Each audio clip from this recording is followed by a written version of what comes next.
What's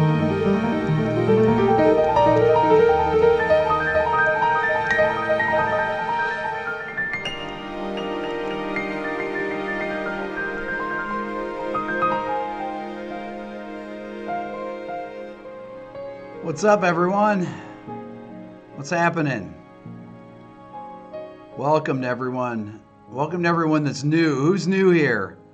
I see a lot of the old timers, but there's definitely some new people here that I've never seen before.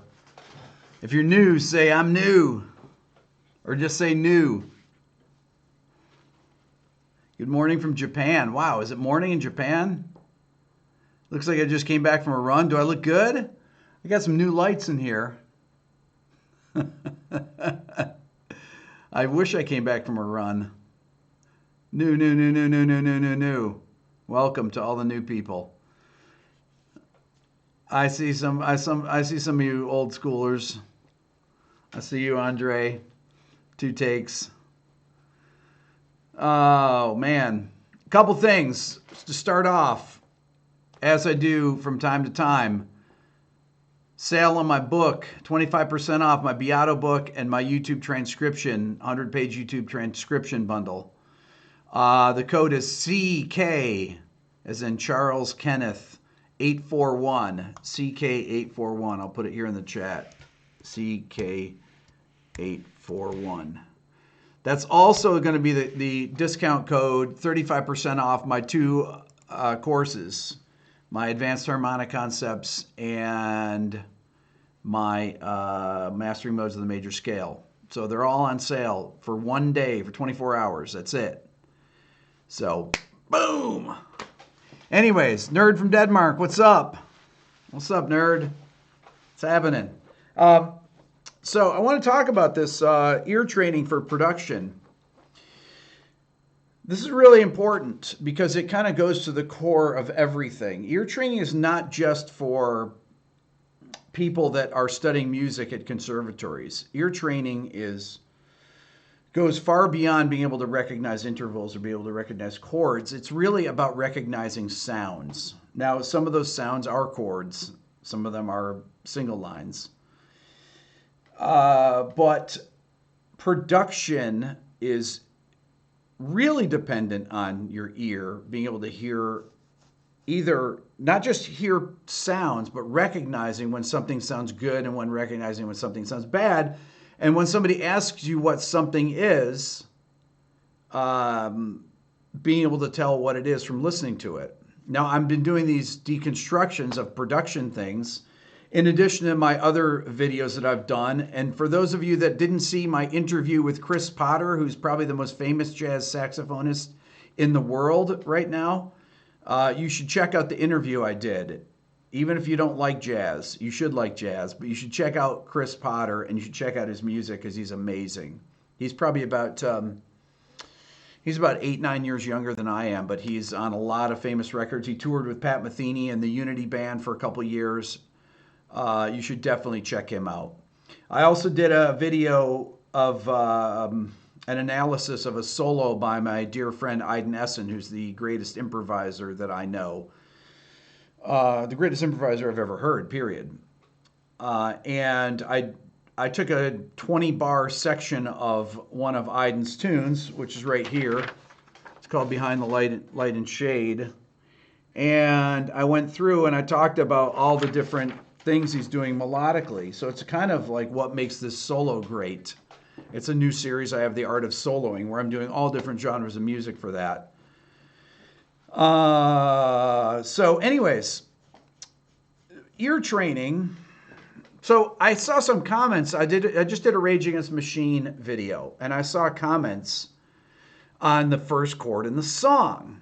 And people are saying, oh, LOL, it's not D major, it's D5. And it's remarkable to me that people can't hear a D major chord. So I'm going to play you the first chord in the song here. Check this out.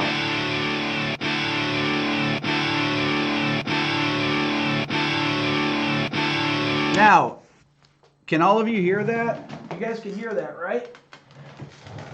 Can you hear this? Listen. Hold on. Let me tune my guitar up here so that we can actually hear it in tune. It's we're going through some really weird weather here in Atlanta. Really a cold spell that's playing havoc on all my instruments. So here's this. I'm going to play the chord again. This is the first chord. This is Tom Morello. That's a... You guys can hear this F sharp at the top of that chord, right? So I then went and did a screenshot of Tom Morello playing the first chord, which I've seen him play live. And what does he play? He plays good old D major, right down, cowboy chord. So for those of you that can't hear that though, and say these things in the thing, and it shocks me when people can't hear that. So I had Michelle, who was in here, my assistant, and my new assistant, Carol. They both have perfect pitch. And I said, hey, what chord is this? And I play it for them, and they said D major. Why? I said, because there's all these people that are commenting in the thing that this is a D5 chord. And they said, they can't hear the F sharp in that? I said, no. I said, though, to be fair, the rest of the time he strums it and he only makes it to the B string. But the G is still, the F sharp's still ringing though. So he plays like this. He's like, and that's what it is, right? So that's pretty basic ear training there. It's definitely not D5. I think it's D major. Blaze, it is D major. That's an open D major chord. Now, it's super obvious, right? F sharp is the easiest to hear. People assume it's a power chord. It's like, don't assume, listen, okay? So one of this really, you can hear that. I think it's D minor, Rick. Brother. Now he does play D minor later at the very ending of the song. He plays the D minor 7 chord, right? He plays this, that chord.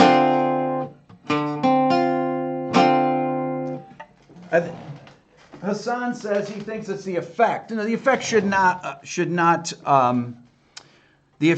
not have any bearing on the chord. The F sharp is incredibly loud in the chord. So, Blaze, you think it's a G? Okay, you're just trolling. That's okay. You can't hear. Anyways, there's no chordal voicing on the D minor 7 chord. There's no G in that chord later on at the end of the song. So this really kind of comes to, so this is part of my thing about ear training and production. Because it's not just being able to, there's a lot of things that go along with ear training, like that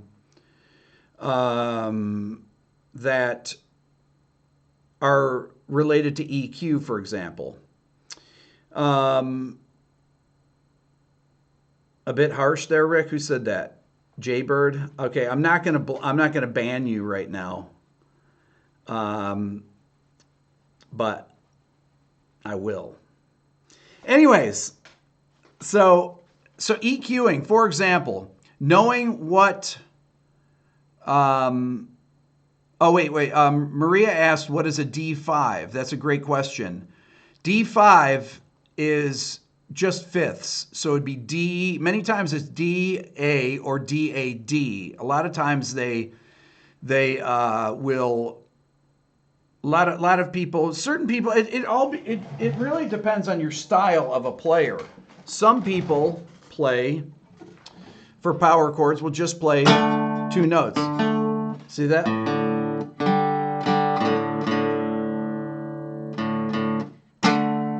Some people just play 2 notes. Some people will play a power chord with 3 notes. Okay? Now you have to, it's important to be able to hear the difference, or know that you're hearing a power chord with 3 notes. Okay, so where things are played is incredibly important, but also knowing things like when you're hearing a kick that's gated, that's part of ear training. Knowing when a snare has an out of tune harmonic in it that needs to be either tuned out of it or it needs to be EQ'd out with a notch filter. Okay. Knowing when a kick drum has too much mid-range in it. Now, typically kick drums in rock music, for example, you will EQ out the mids anywhere between 350 and 800. That's very common to do. Because one of the reasons that it leaves room in your mix for other things, because there's a lot of information in the mid-range. So things like guitars, distorted electric guitars, for example, need 3K because that's a good frequency between 3 and 4K for presence. Well, it's also where the vocals can have a lot of sibilance, but also have a lot of definition and cut. So those are things to consider when you're hearing things. And sometimes you'll hear guitars like in Metallica or something, or bands that have really scooped mid-range, and knowing what that sounds like and knowing what that means. A lot of people don't realize how to EQ things because their ear isn't trained enough to recognize what needs to be EQ'd. Okay, Ron just asked what a notch filter is. A notch filter is a filter, an EQ that has a very narrow range. And typically when you're notch filtering something, you're going to find that and take it out. Maybe it might even be down 18, 24 dB with digital EQs. You'll find one offending frequency. Many times there's what I call artifacts, for example. People that use vocal tuning programs will get artifacts. Or if you try and pitch something up using a program, whether it's Melodyne or Auto-Tune, you get a lot of artifacts that are really fatiguing to the ear. Eli, specific frequency attenuation, which is different than sibilance. In a notch filter is different than, although I'll use notch filters to deal with sibilance, but typically sibilance, you will use a de-esser, which is a frequency dependent compressor. So if you're getting too much S-ing, which can be fatiguing to the ear, you'll want to find the offending frequency. Everybody's S's are kind of in different areas, but typically your de-essing will start, around 6K and up. And you'll put your frequency dependent compressor on so that when it triggers that, when it goes over the threshold with that frequency, it will dip it down and it keeps your ear from being fatigued. Part of producing any kind of music is that you want to be able to turn it up to a certain volume without it killing people. How are you, Peter? Peter Smart, everyone. I love Peter. Welcome. So all types of music require, in production, whether you're producing a jazz CD, whether you're producing rock music, whether you're producing classical music, if you're doing orchestral mock-ups, many times you have to go through and spot EQ specific instruments because they do not speak. For example, if I'm using a sample library, let's say I use the Spitfire Audio string. Now they have a few different string libraries. They have one that's called chamber strings. They have the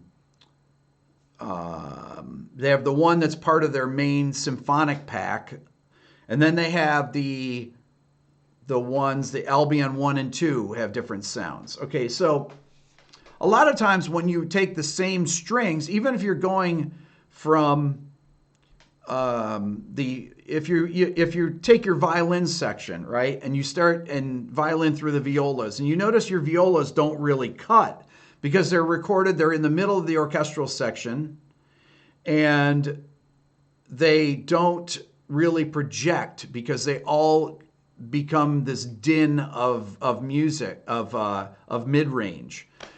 So then you need to go in and either spot EQ that section by boosting typically certain frequencies, or you'll combine a second library that has a completely different sound. If it's recorded in a different room, it's recorded with different players, it's going to have a different kind of signature that you're going to be blending in with that. So a lot of times people will layer. I will do this. I will layer multiple libraries. I'll do it for trumpets, anything to make them sound more realistic. When you use the same library, even with different performances in the same space, it can sound like, with brass, for example, in the trumpets, it can sound like an organ, which you don't want it to do, right? Being able to recognize these things and know how to deal with that is part of ear training. But I think that for me, the biggest thing, I remember I was going to see I went to see Pat Metheny play with my son Dylan probably about 8 months ago or so. And I hadn't seen him play in 25 years. He's a jazz guitar player, for those of you that don't know, a phenomenal guitar player.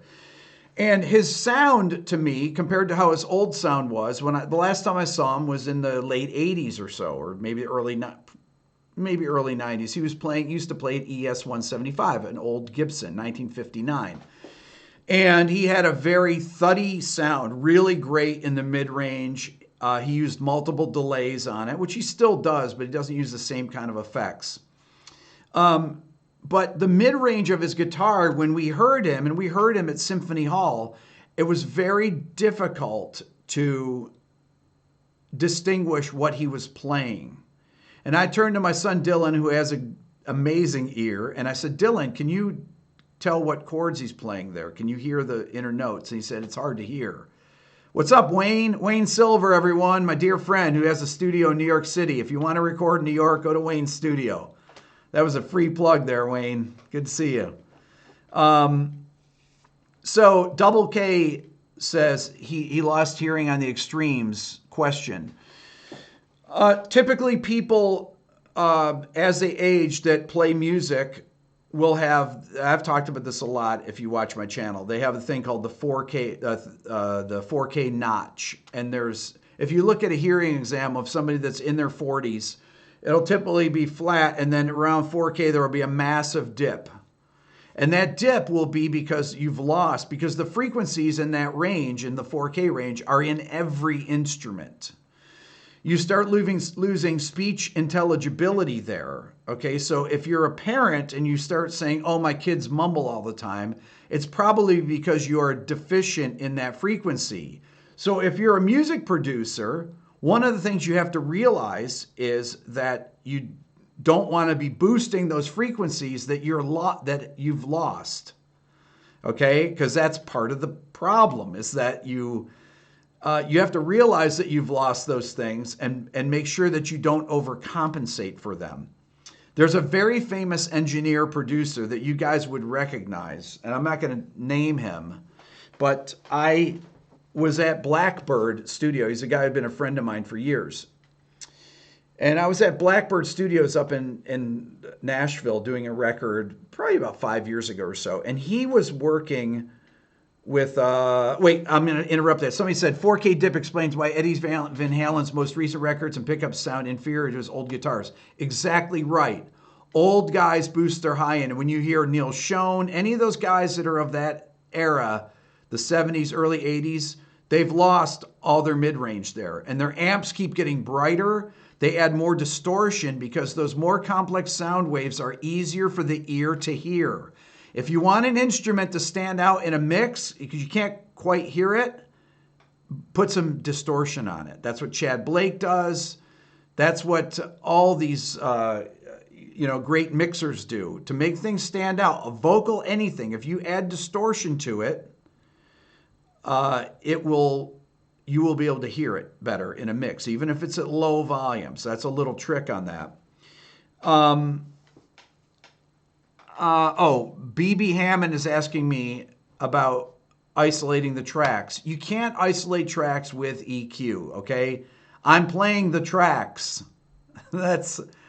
My brother, I was saying to my younger brother, John, who's a musician, not for a living, but he says to me that, hold on one second. Hold on. Band. He says to me that people don't know because they don't know about multi-track recording. That's why they keep asking that. And I said, it's hard for me to understand, since everybody I thought has a DAW, that I just figured everybody would know that. But apparently they don't. You cannot solo. I can't solo Larry Carlton's guitar where you can hear the open strings ringing and hear no other instrument. These are multi-track recordings or stems. Okay, so getting back to what I was talking about frequencies and about not over-adjusting these things. So this engineer, I was talking to the head engineer who had worked with this guy, who I was actually coming in right behind him on a session. And he said, HK just hit on this. I saw this frequency analyzer on the console that he had left. And I said, interesting, does he use that? And he said, yes, always. It's the first thing he puts up. Now, he is a producer that's older than me, but produced a lot of records you guys would know. And he's a great engineer. But he knows that because of his age, that he may not be hearing things properly. And just to double check and make sure that he's not overdoing anything, both in the upper mids and in the low end, he uses a frequency analyzer, a spectrum analyzer, as we call it. And we'll put it, and we'll be running the mix. So when he's soloing an instrument, he's soloing the instrument, listening to it, and we got a lot of trolls today, but trolls ain't gonna get past me. Sorry.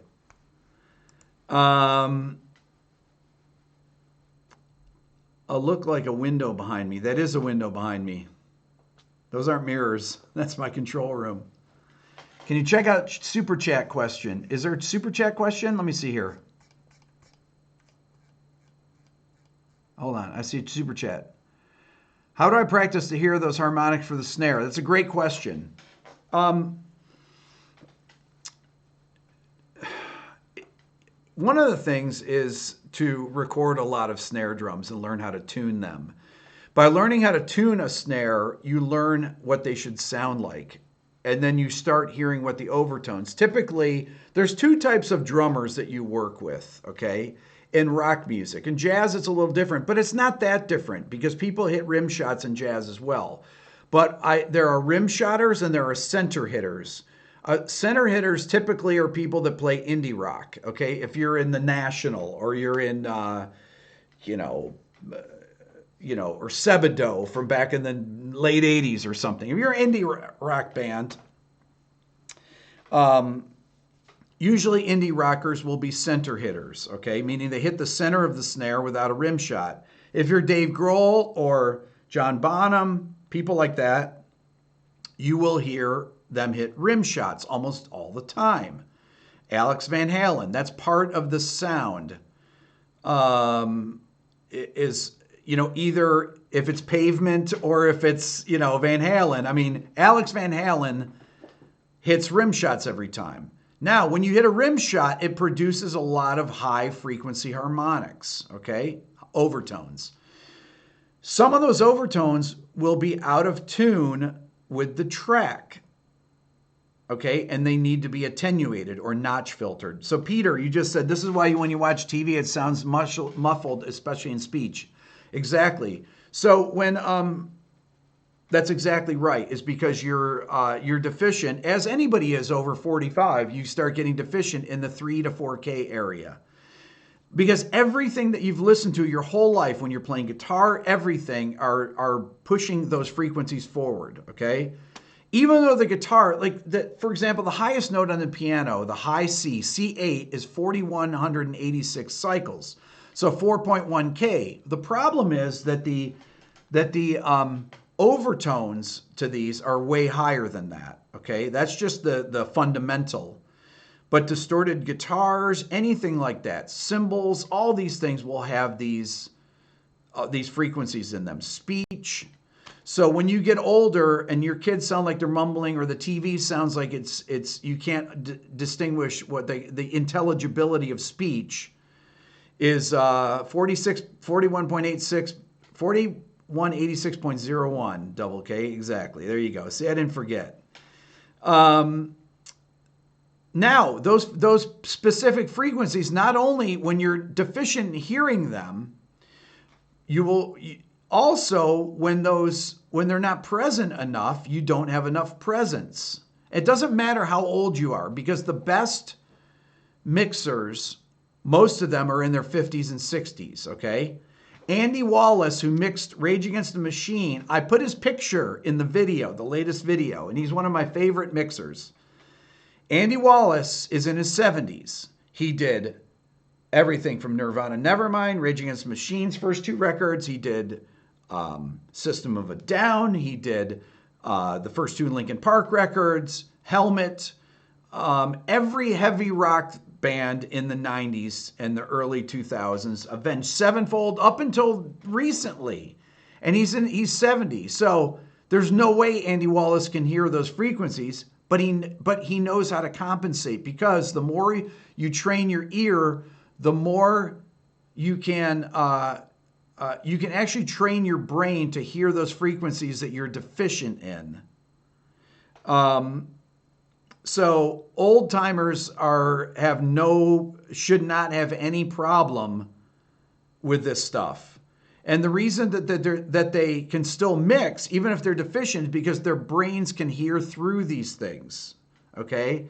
And they can recognize. There's a thing, typically, you get a lot of fatiguing information there that you don't want in your mix, which is why you can't turn things up really loud. Mixes that have too much of that information, you can't turn up really loud. But you can also do other things to combat it with your mix. For example, there's a thing that is called masking. If you want to reduce the top end of an instrument, put bottom end into it, okay? Or it can be an overall thing with your mix. By putting more low end extension in your bass, whether it's synthesizers or whether it's, an actual real bass, electric bass or an acoustic bass, by having more of these low end frequencies in there between that and the kick drum, for example, or if it's an orchestral sound, these low frequencies will mask high frequencies and vice versa. So EQ, recognizing that and knowing how it affects the balance of different ranges of the mix, is part of ear training as well. So when I first started producing, I had already done all this ear training in college for music, as I was a classical music major for my undergrad and then a jazz guitar major for my master's degree.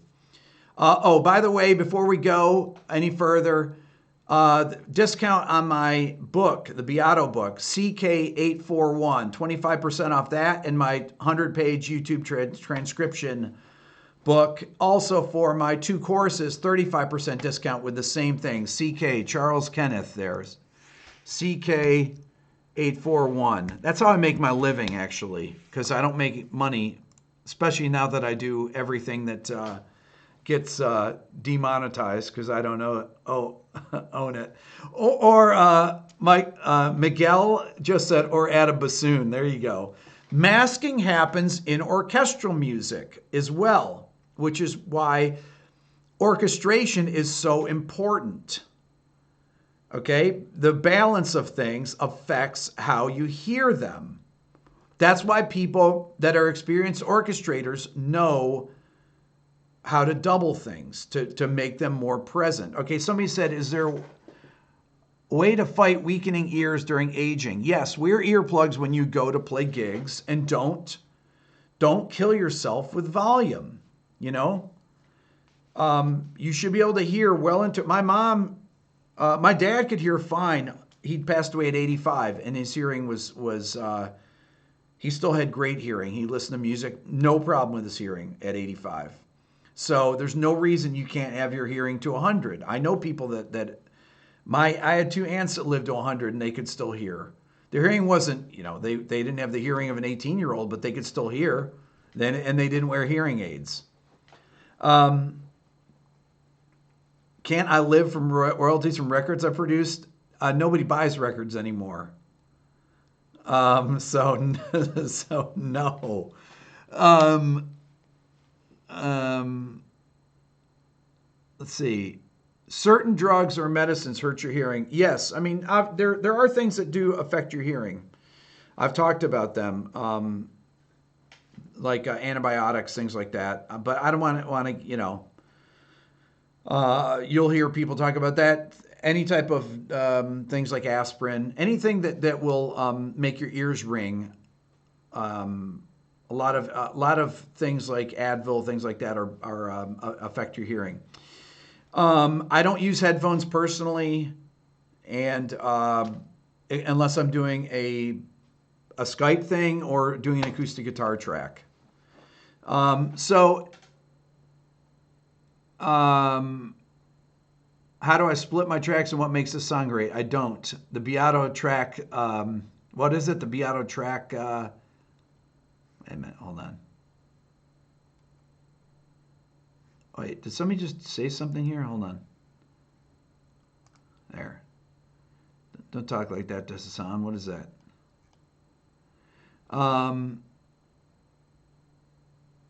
Anyway, so the Beato Isolator plugin, that's what it was. Thank you. Thank you, Double K. Okay, so the other thing, for example, this is interesting. Somebody brought up the Steely Dan track. Okay, so when I soloed Larry Carlton's guitar solo in Steely Dan, what are some of the things I noticed on it? Well, I instantly say, okay, it's really mid-rangey. It has no reverb on it. It has no delay on it. Okay, it's a totally dry sound. So when I'm going to play along with these things, I'm trying to mimic them. Last night when I did the Rage Against the Machine guitar solo, he's using a digital whammy pedal. How do I know that? Because I recognize the sound of that. That's part of ear training.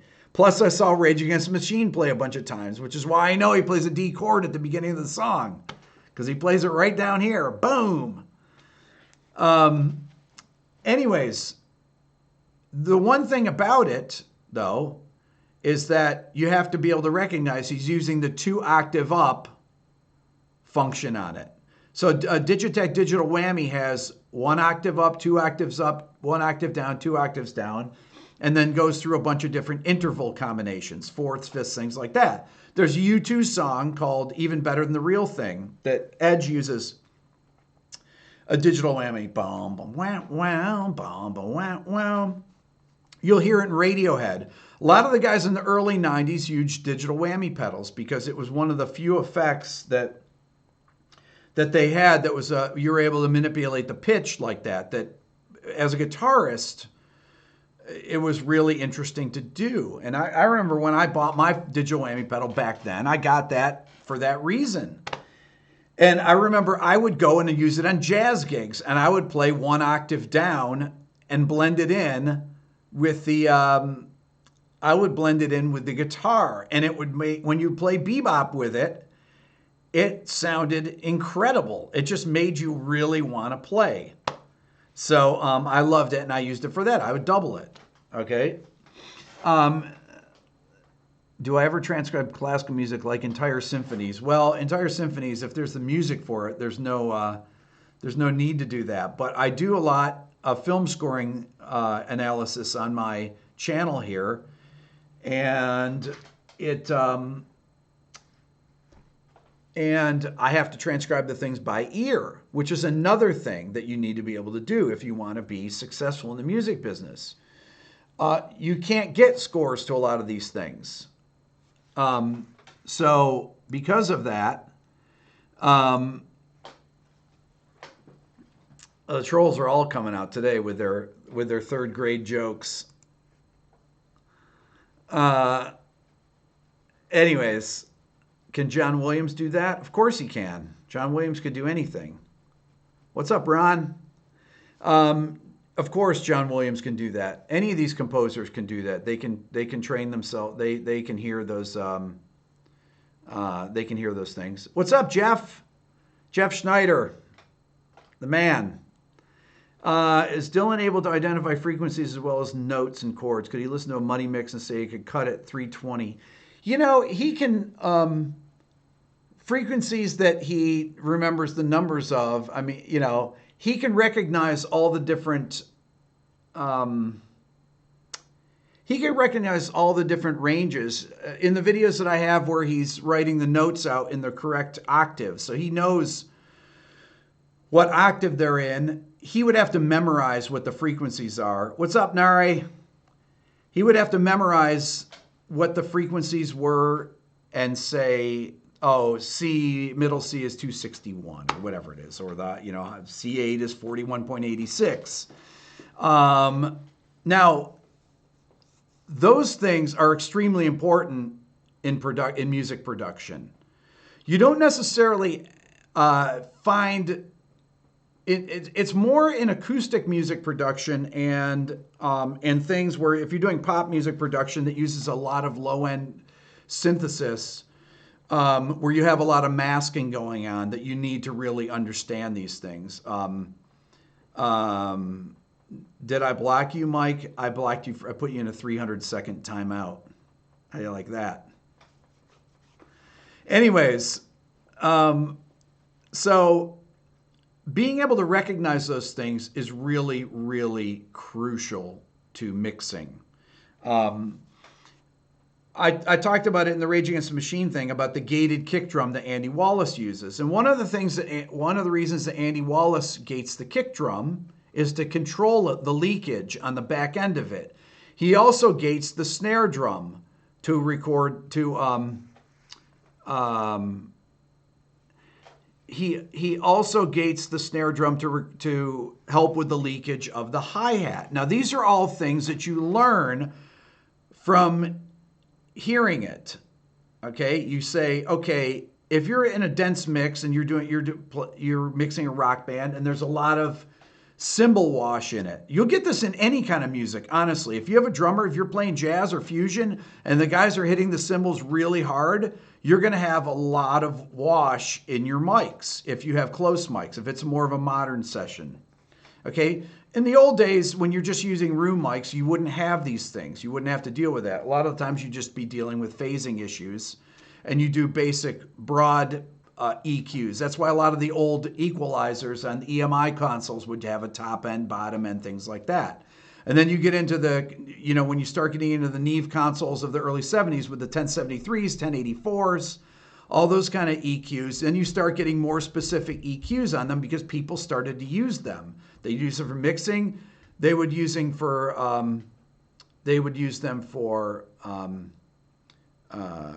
tracking as well. Okay, and then you start getting SSL consoles, and then you'd have people that would really sculpt a mix. Somebody just said here, Christian says, Andy Wallace would never admit he used samples. That's not true. Andy Wallace admits he uses samples. Probably not to the degree that he does, but what he does, he says this, and he uses them to trigger ambience. Now, when you trigger when you have a snare drum that has a lot of leakage from cymbals in it, and you go to a reverb, all you get in the reverb is all this high-end hash, and it makes your mix sound terrible. So you chop the sample you chop the real snare with a gate, you gate it so it's like, Mike, I didn't block you. I don't know what you're saying. I didn't block you. I can read you. Everybody can read you. You're not blocked. Anyway, so then Andy puts in a sample that is triggering a reverb, okay? And that sample is clean and it triggers the reverb, but he does blend in the sample with it. All right, so the idea that there's no samples is not true. I mean, it's just... Sampling acts as doubling. Yeah, but it's they need to be in phase, so it's not really doubling. Doubling would be things that are, when I think of doubling, I think of things that are chorusing, that are not perfectly in time or perfectly in tune. So that's why it's important to be able to recognize these things. For example, when something is doubled, when a vocal is doubled, when it's tripled.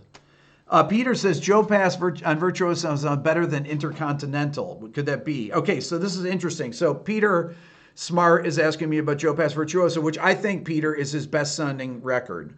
Now, most of that record is done acoustically, I believe, with his D'Angelico or D'Acquisto. I forget what he played back then. I think he played a D'Acquisto, New Yorker. So he says he played with the amp on a few of the tracks on the second side, but most of that is a mic'd acoustic, I believe. On Intercontinental, he's playing with an amplifier. That's why. I like the Intercontinental records. As a matter of fact, I've not listened to that in a long time. I'm going to go back and listen to that. But I think that Joe's best sound is Virtuoso. But there's another thing about Virtuoso, Peter, that I think is important, is that Joe plays with a pick a lot on that. He plays the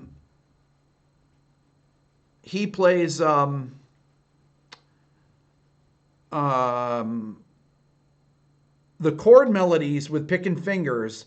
Pretty much all the single notes are done with a pick on that record. That's why it's really clean.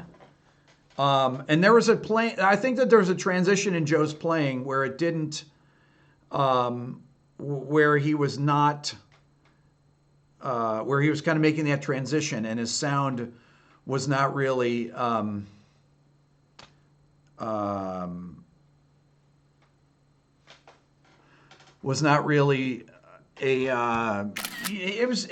just think his sound, he wasn't as clean of a player during that. Anyways, once again, that's another thing of this, is being able to recognize these things. Are they playing with pick and fingers? Is somebody hybrid picking, for example?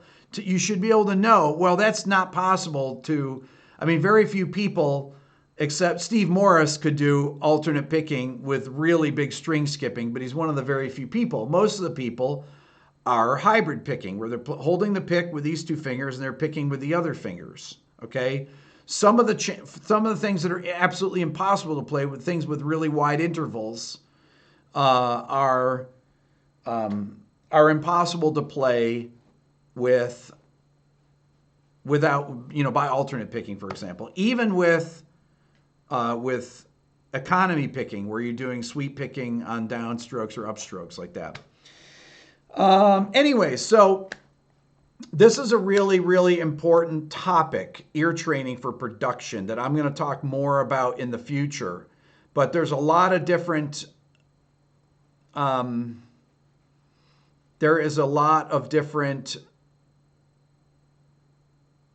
there's so many different things to know. So many different things to know. Chicken picking is really hybrid picking. I see that. That's chicken picking. Is it true that Wes didn't pick up a 6-string guitar until he was 20? I believe he was 19, J-Bone, when he started playing guitar. So there you go. 19, and became the greatest jazz guitar player of his era, maybe of all time. Somebody keeps asking me this question. I want to address this, why I don't use Patreon. And I've talked about this before. I don't use Patreon because I don't believe in Patreon. Okay? I just, if people want to donate money to my channel, I have a donate button on it. But I just as soon people buy my book or buy my record, which is $10, and support me that way. I think that you should get something for it. Period. And I think that Patreon, when you log into Patreon, what they want you to do is follow other people. Buy my stuff instead. There you go. If somebody wants to, Here's my this is my handwritten analysis paper. If somebody wants to bid on that, I'll sell it to the highest person in Super Chat right now. I'll send you this. This is my handwritten analysis from my Iden video I did a couple days ago. Whoever the highest bidder in Super Chat is, go ahead. You can bid right now. There you go. If anybody wants to bid, then you. Somebody asked me about that. No, you got to do it in Super Chat. You don't bid like that. You guys know what Super Chat is? Never mind. Forget about it. Anyways, and people that are suggesting, no, you got to bid. You got to donate on Super Chat. Never mind. There we go. Scooby-Doo. $20. I think we have a winner.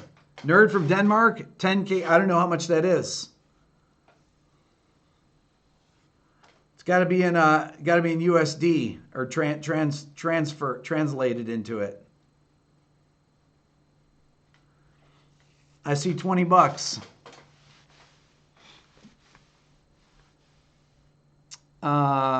Did I play that solo over those chords by ear? Yes. One take. Jeff Schneider, subscribe to Jeff's channel. Jeff has a great jazz, he's a saxophonist and a keyboardist, and he has a great channel where he does all different types of music, but he's a jazz musician like myself, even though I do music production stuff as well. But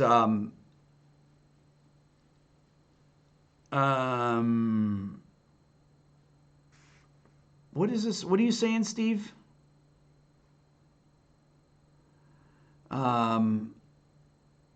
Do I know Ross Hogarth? I do know Ross.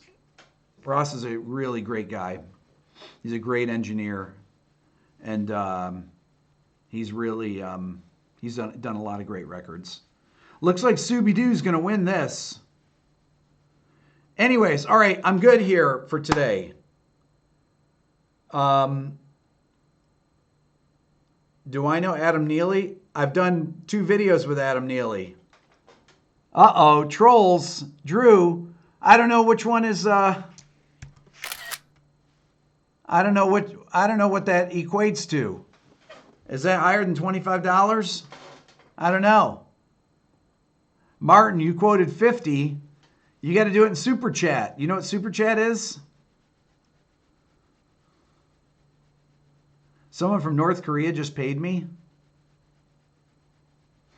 Is that true? He's in the lead. Look at that, $26. Do you hear pictures being taken? I took a picture. I took a picture of Super Chat. Nerd from Denmark, it's $25.56. Look at that.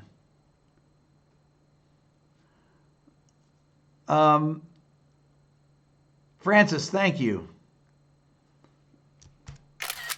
Took a picture of that. Richard, you bought the Beato book. How should you incorporate it in your daily practice? Just read through it. Read through it every day. Ignorant American? Who said that? You talking about me? Huh? There you go. How do you like that? I'll give you Ignorant American. How do you like that? Drew! Woo! Love that.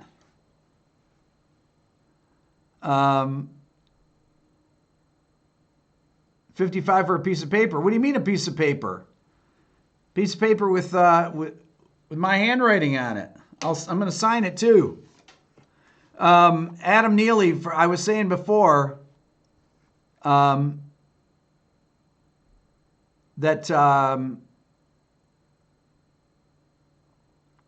I have 2 videos with Adam. So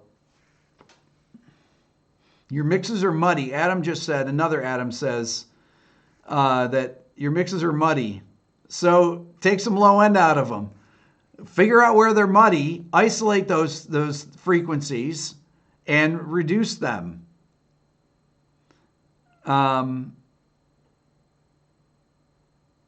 What are we bidding on? We're bidding on my transcription, my notes from my video I did a couple days ago, my solo transcription for the Iden's tune Behind the Light and Shine. It's a keyboard transcription where you can see all of my notes that I made.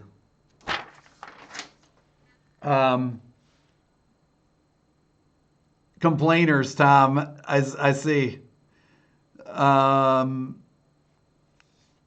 Is it cool to record electric drums on SD3 or worth the trouble of recording acoustic drums? Always worth the troubles to record acoustic drums. Do I like Bela Bartok? I do, but I like him with one L.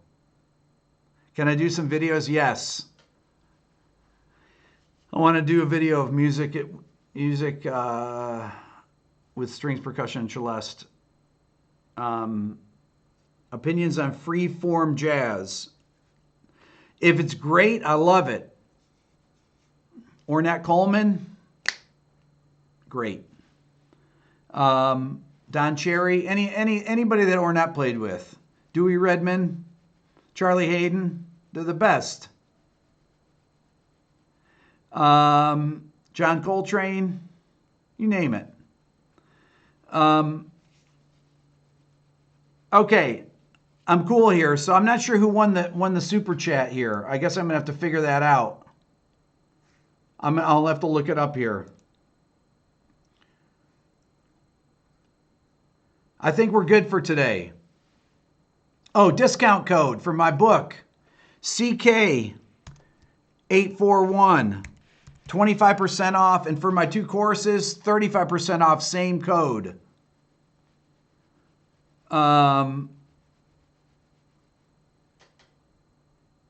USD $30 wins. Boom. There we go. Auction studio time for a subscriber and stream it. Because I'm retired from studio recording.